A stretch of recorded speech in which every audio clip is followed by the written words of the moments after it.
Muito bem, meus irmãos, eu queria convidá-los a abrir as Escrituras, 1 Tessalonicenses, capítulo 5.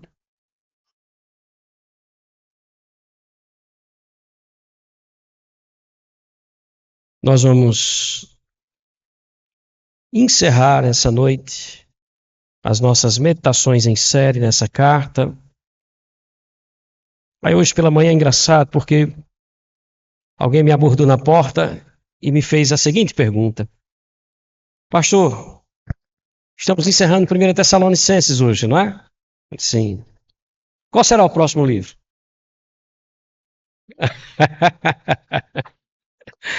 Segunda Tessalonicenses, não é? Muito bem. Mas veja, na nossa última devocional aqui nesse capítulo 5, nós vimos as últimas instruções dadas pelo apóstolo Paulo à igreja de Cristo na cidade de Tessalônica. Nós meditamos exatamente na semana passada, da última vez que estivemos juntos, aliás, né? Do versículo 12 até o versículo 22, que está exatamente aí registrado os diversos preceitos, como está sendo colocado aí o título dessa penúltima perícope, que compreende esses versos que eu citei. E o que foi que nós vimos aqui nesse texto? Paulo dizendo, irmãos, que eles deveriam ter consideração por aqueles que pastoreavam eles, não é? Ele começa dando essa instrução, veja, verso 12 e verso 13, eu não vou ler, foi alvo da nossa última devocional, mas Paulo começa dizendo exatamente isso: tenham grande consideração por aqueles que vos lideram, vos pastoreiam, não é? Ele coloca aí no versículo 12 e 13, por causa do trabalho deles. É interessante porque o autor aos Hebreus, lá na carta aos Hebreus, ele vai dizer que estes que pastoreiam, estes que lideram, eles velam pelas vossas almas, eles cuidam de vossas almas como quem há de prestar contas um dia a Deus. Então Paulo começa dizendo isso: olha, tenham cuidado na maneira como vocês tratam e lidam com aqueles que lideram vocês. E aí ele continua no versículo 14 dizendo: exortem aos irmãos preguiçosos. Pois é, haviam irmãos preguiçosos na igreja de Tessalônica, uma igreja cheia de virtudes, mas é uma igreja perfeita. Existiam também aqueles que eram preguiçosos na igreja. Console os irmãos desanimados e ajude os irmãos mais fracos. Tudo isso ele diz aí no versículo 14. Ele continua dizendo no verso 15: evitem o desgaste no relacionamento de vocês. Como? Buscando o bem de todos. Então evitem aí esses desgastes. Mantenham a alegria e a oração. Olha que orientação bonita. Verso 16 e verso 17. Mantenham a alegria e a oração, sendo gratos a Deus em tudo ou por tudo, como ele diz no verso 18. E por fim, não sejam insensíveis ao Espírito Santo, quando ele, por meio dos homens, passar a instruí-los. Está aí no versículo 19 e 20. Mas, olha que coisa, aprendam a julgar biblicamente aquilo que lhes é dito. Se de fato estiver certo, guarde essas informações. Se essas informações estão erradas biblicamente, rejeite-as. Verso 21 e versículo 22. E assim ele encerra as suas orientações à igreja em Tessalônica. Muito bem. Paulo chega então ao final da carta. Nós nos aproximamos dos últimos versículos. E ele vai encerrar essa carta expressando agora o seu desejo por meio de um voto. E é esse o tema da nossa devocional. No fim da carta, um último voto. É o tema dessa que será a nossa 13ª e, como eu vos disse já muitas vezes, última devocional na primeira carta aos Tessalonicenses. Nós vamos fazer a leitura do texto em questão. Eu me refiro aos versos 23 até o verso 28. E na sequência, como de praxe, vamos fazer mais uma oração.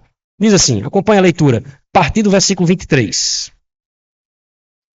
O mesmo Deus de paz vos santifique, e que ele vos santifique em tudo. Como assim? O vosso espírito, alma e corpo sejam conservados íntegros e irrepreensíveis na vinda do nosso Senhor Jesus Cristo.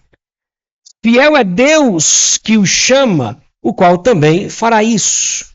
Verso 25. Irmãos, orem por nós.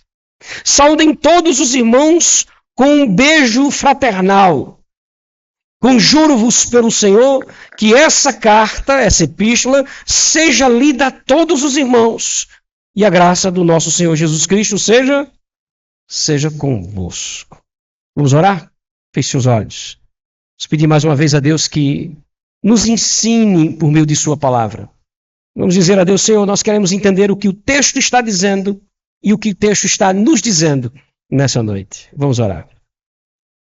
Bondoso Deus, que privilégio tivemos meditando aqui dominicalmente nessa carta abençoada, na tua palavra inspirada, ó Deus. E nós te louvamos por isso, a cada sermão, a cada reflexão. Assim também como o Senhor tem nos ensinado por meio de 1 João, o Senhor também tem nos ensinado em 1 Tessalonicenses, e nós te louvamos por isso. Nesse momento, ó Deus, em que estamos prestes a encerrar a nossa série de devocionais, nós queremos te pedir mais uma vez, uma última vez, vem falar ao nosso coração. Vem nos ensinar sobre o que o texto está nos dizendo. E vem também, ó Deus, nos ensinar o que o Senhor quer nos dizer a partir desse texto. Em nome de Jesus. Amém. Verso 23, ele começa dizendo: o mesmo Deus de paz vos santifica em tudo, e o vosso espírito, alma e corpo sejam conservados íntegros e irrepreensíveis na vinda do nosso Senhor Jesus Cristo. Veja que o apóstolo Paulo começa deixando claro que Deus é quem promove a mudança de vida, da qual nós chamamos de santificação, né? É Ele quem promove a santificação, a santidade na vida dos seus. Você notou no verso? O que é que Paulo está dizendo? Que o Deus de paz vos santifique. Então é Deus quem nos santifica. O que é interessante e até intrigante é que Paulo está dizendo isso depois de ter ensinado a igreja, depois de ter instruído a igreja do verso 12, como nós vimos inicialmente na introdução, até o verso 22. E o que é que tem de interessante nisso? Do verso 12 ao 22, Paulo está dizendo: façam isso, façam isso, façam isso e façam isso. Aí quando inicia agora essa última reflexão, ele diz assim: que Deus os leve a fazer isso. Que Deus os santifique. Você está entendendo a ideia qual é aqui, como é interessante? Perceba, é muito parecido com aquilo que Agostinho de Hipona dizia em uma de suas colocações. Ele diz assim, naquilo que parece ser uma oração: Pai, concede a mim o que tu queres e pede a mim o que tu quiseres. É mais ou menos isso aqui. Porque veja, é como se Paulo estivesse dizendo: aquilo que eu acabei de orientar vocês a fazerem, do 12 ao 22, que Deus os leve a fazer. Como assim? É porque a Escritura Sagrada, meus irmãos, ao mesmo tempo e que nos diz que nós devemos individualmente buscarmos a santificação em nossa vida, a mesma Bíblia nos diz, a mesma palavra nos diz que é Deus quem promove essa mudança em nossa vida. É aquilo que eu costumo dizer: quando nós erramos, a culpa é nossa. E quando nós acertamos, a glória é de Deus. É intrigante isso. Mas é assim que ele começa. E mais, essa santificação que Paulo diz que é operada por Deus, ela transforma o homem por completo. É por isso, inclusive, aqui eu me adianto a dizer que a santificação é a única evidência de que de verdade esse homem ou essa mulher foram de fato regenerados por Deus.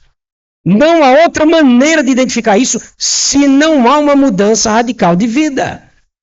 Em todos os aspectos. Veja, quando ele diz aí no texto: o mesmo Deus de paz vos santifique em tudo. O que ele quer dizer é que há uma mudança de mente, há uma mudança de ideias, de conceitos, que automaticamente, e até de maneira muito objetiva, muito óbvia, aliás, respondem pela ação, pela atitude. Ele muda a nossa mente e, como resultado disso, é mudado a nossa vida. A mente muda, as ações mudam, as palavras mudam. É isso que ele quer dizer quando encerra dizendo: em tudo, que o Deus de paz vos santifique por completo. É o que ele quer dizer aqui. E para que isso não fique dúvidas em nós, veja de que forma ele completa o texto: o vosso espírito, alma e corpo. É interessante, porque ele chega a repetir a parte imaterial do homem. Ele bota alma e corpo como sendo duas coisas diferentes. Quando nas Escrituras Sagradas, quando a gente estuda, percebe que é uma coisa só. Mas o que ele quer dizer com isso? Ele está simplesmente reforçando ou potencializando o que ele acabou de dizer em tudo. Ou seja, que você seja santificado em todos os aspectos, na sua alma, no seu corpo, nas suas ações, nos seus pensamentos, seus desejos, seus sonhos, seus projetos, que tudo passe pela santificação de Deus. É muito parecido com aquilo que Jesus disse quando ele falou sobre o amor de Deus. Lá em Mateus capítulo 22, verso 37, escute, Jesus disse assim: ame o Senhor, o vosso Deus, de todo o seu coração, de toda a sua alma e com todo o seu entendimento. Mas espera aí, mas não é a mesma coisa? Pois é, mas ele quer intensificar isso, para dizer que você tem que amar a Deus de forma completa. A mesma coisa é quando ele repete alma e espírito nesse texto. O que ele está dizendo? Que Deus vos santifique completamente. Que nenhuma área da sua vida não seja encontrada a busca pela santificação operada pelo próprio Deus. Esse é o voto de Paulo, encerrando a carta. É como se Paulo estivesse encerrando dizendo assim: meus irmãos, deixa eu dizer o que eu desejo para vocês. É que em todos os aspectos, em cada milímetro da vida de vocês, os homens possam encontrar a santificação. Nas palavras, nos conceitos, nas brincadeiras, nas conversas alheias, nas conversas furtivas. Em tudo, nas decisões, nos projetos de vida, em tudo que os homens olhem para vocês, eles encontrem santificação. E que Deus opere isso na vida de vocês. Esse é o desejo de Paulo, meus irmãos. De que Deus transforme essa igreja e esse povo, os Tessalonicenses, e que isso seja uma realidade até a volta de Cristo. Você viu isso no verso 23? Veja novamente. O mesmo Deus de paz, porque é Deus quem promove isso, vos santifique em tudo, espírito, alma e corpo, sejam conservados íntegros e irrepreensíveis na vinda do nosso Senhor Jesus Cristo. Esse é o voto de Paulo em relação àquela igreja. Que Deus vos santifique por inteiro e que Ele mantenha essa santificação até quando? Até a volta de Jesus. Que coisa espetacular, meus irmãos. Agora vem a notícia melhor para mim nesse texto. Veja, como é Deus quem faz, e não é uma coisa só minha, mas é o próprio Deus quem opera todo esse processo, é como Deus que leva o homem à fé e à santificação, Paulo então tem certeza de que isso vai acontecer. Se fosse uma coisa deles, não dava para ter certeza. Se fosse ele simplesmente assumindo um compromisso, eu vou mudar, eu vou melhorar a minha vida, eu de mim mesmo vou me esforçar, e será que vai dar certo? Eu não sei. Eu não sei. Mas como é Deus que opera isso em nós, como é Deus que opera isso naqueles que Ele chamou para a salvação, Paulo diz, eu tenho certeza que isso vai acontecer. Verso 24. Fiel é o que vos chama, o qual também o fará. Olha que beleza, irmãos. Fiel é quem? É Deus que chamou vocês. Aí Paulo está dizendo assim, e eu tenho certeza e Ele vai fazer isso. Isso o quê? O que ele acabou de dizer. Esse Deus vai santificá-los em todos os aspectos. E vai manter o desejo de agradar no coração de vocês, de agradar a Ele no coração de vocês, até o dia da volta de Cristo. É Deus quem vai fazer isso. E como é Deus quem opera isso e Ele é fiel, isso vai acontecer. A igreja dos Tessalonicenses podia ter essa certeza. Como mesmo Paulo diz em Filipenses capítulo 1, verso 6, aquele que começou a boa obra em vós, há de completá-la até o dia de Cristo Jesus. Amém? Isso aqui é o nosso repouso. Essa é a nossa certeza de que nós não vamos nos perder no caminho.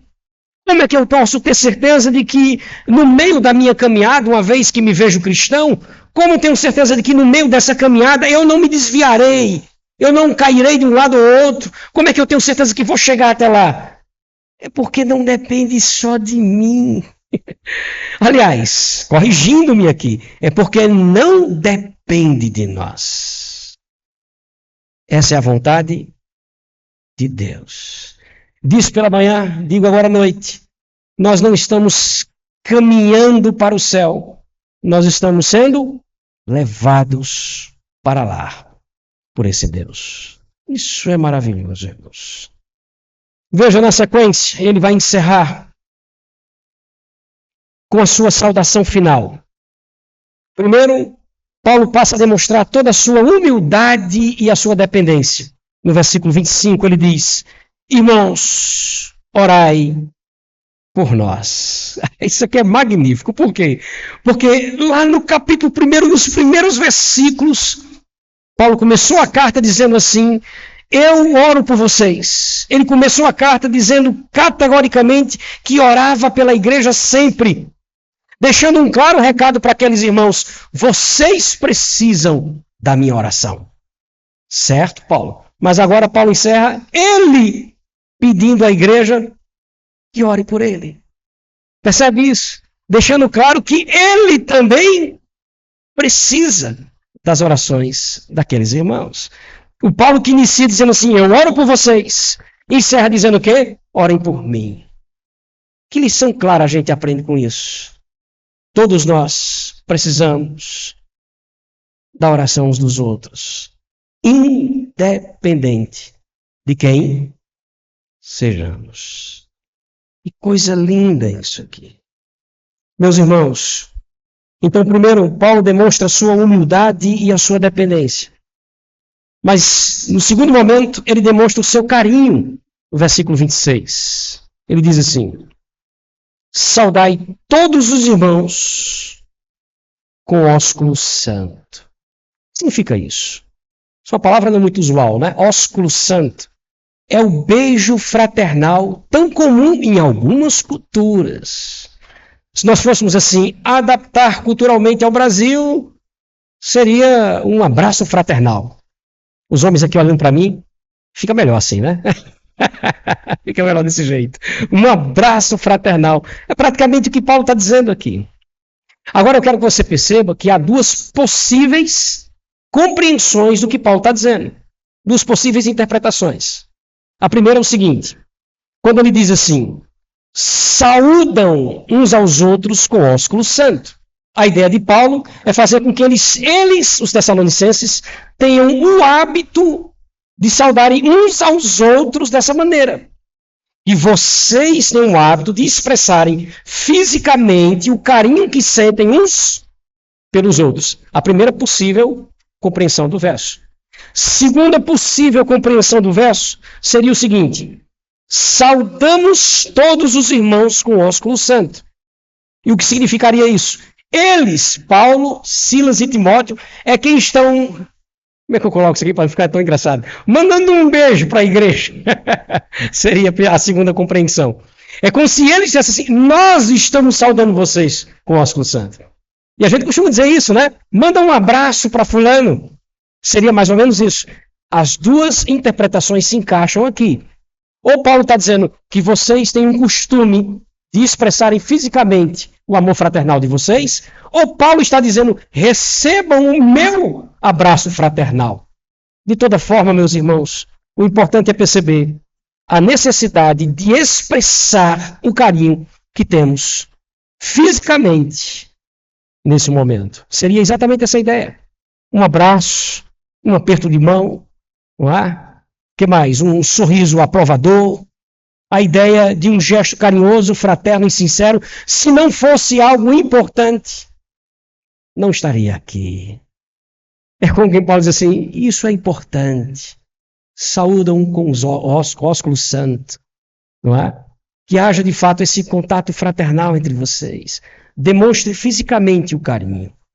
E aqui eu estava lembrando de encaixar no final uma palavra do tipo assim, com uma certa moderação, não é? Porque tem alguns irmãos que quando abraçam, parece um laço de fita de um presente, suave. Tem outros que parecem um nó de marinheiro, não é? Então, com moderação, o fato é que a gente precisa expressar fisicamente o nosso amor fraternal. Amém? Olha que coisa, Paulo está encerrando a carta colocando esses pontos, né? Um abraço para vocês, é como ele coloca aqui. Por fim, ele faz um pedido no versículo 27. Ele diz assim: conjuro-vos pelo Senhor, que esta carta, ou que essa epístola seja lida a todos os irmãos. Na nova versão transformadora, que foi a qual lemos aqui lemos na nossa liturgia, esse verso fica assim: encarrego-os em nome do Senhor de lerem esta carta a todos os irmãos. E aqui nós temos duas lições interessantes. A primeira delas, obviamente, a importância das palavras inspiradas do apóstolo.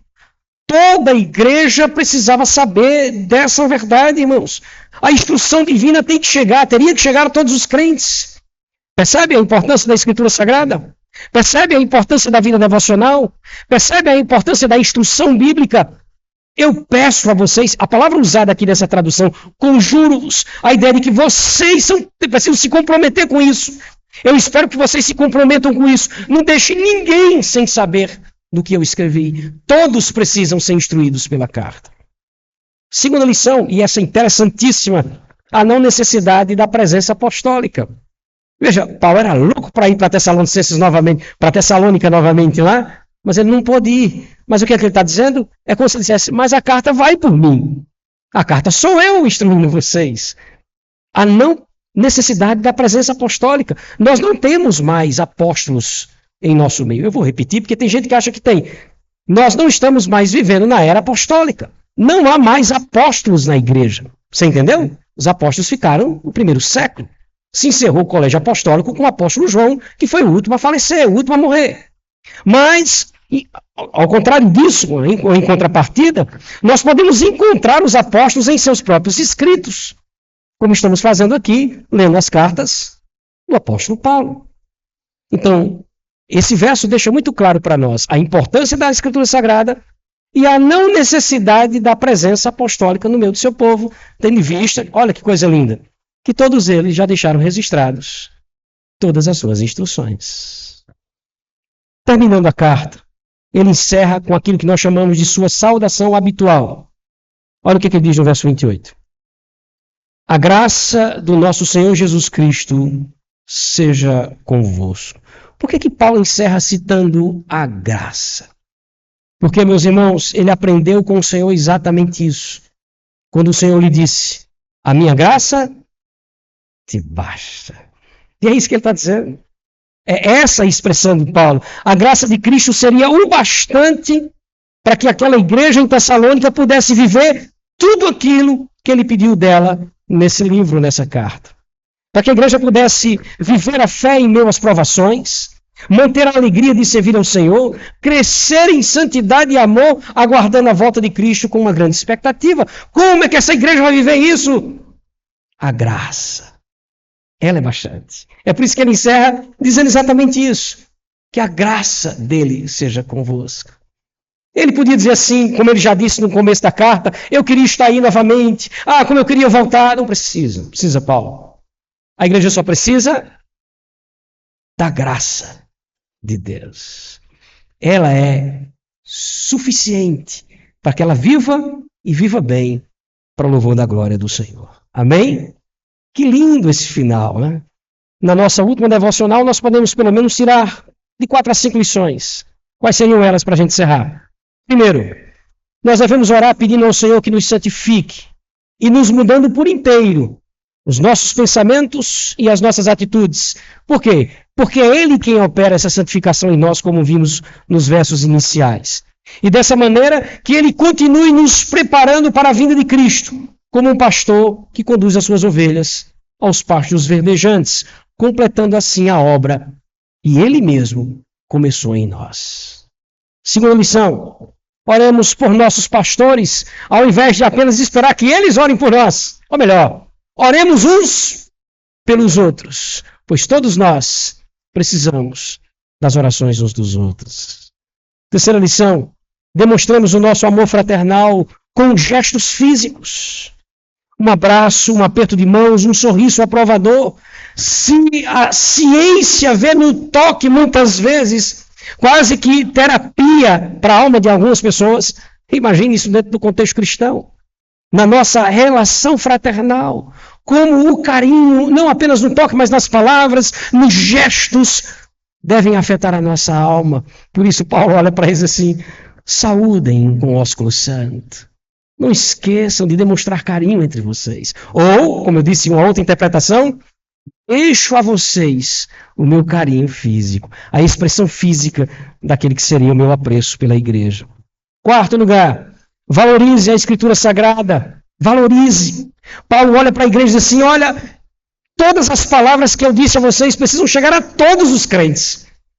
Todos os crentes precisam ser instruídos por isso. Isso é muito importante. Valorize a Escritura Sagrada, irmão. Valorize.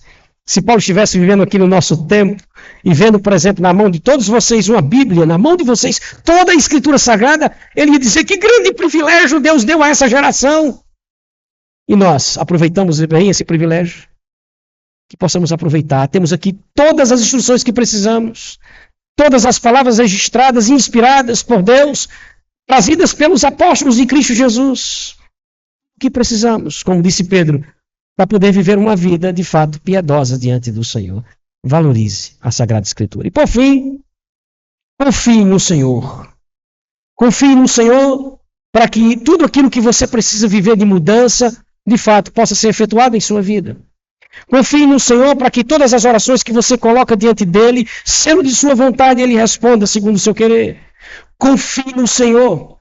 Por quê? Confie no Senhor e na sua graça, afinal de contas, ela nos basta.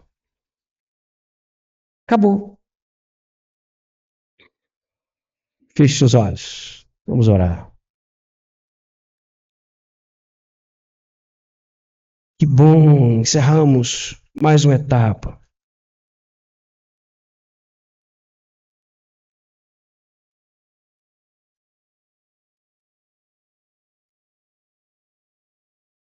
Bondoso Deus, tua palavra, Deus, é tão clara para nós. Nós é que somos teimosos.